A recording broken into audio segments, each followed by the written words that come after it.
Amod national highway number 64 જે આમોદ ચોકડી પરનો રોડ છે તે 3 મહિના પહેલાં અહીંયા બનાવવામાં આવેલો હતો, પણ હાલની પરિસ્થિતિ તમે જોઈ શકો છો કે આ ચોકડીના રોડ ઉપર ઠેર ઠેર ખૂબ મોટા ખાડા પણ પડી ગયેલા છે,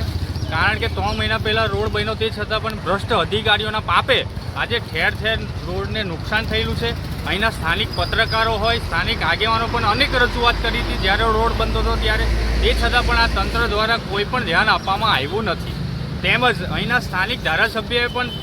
કામગીરી થતી હતી ત્યારે 25 વર્ષની ગેરંટી આપી હતી, તેમ છતાં આ અધિકારીઓની મિલીભગતના કારણે આજે આમોદના રોડ, આ નેશનલ હાઈવેના રોડ ઉપર ઠેર ઠેર ગાબડાઓ પડી ગયેલા છે। અહીં આગળ તમે જોઈ શકો છો કે અહીં આગળ પ્લાસ્ટર જેવું કામગીરી થઈ રહેલું છે, તો તંત્ર વહેલી તકે આની પર કોઈ પગલાં લે।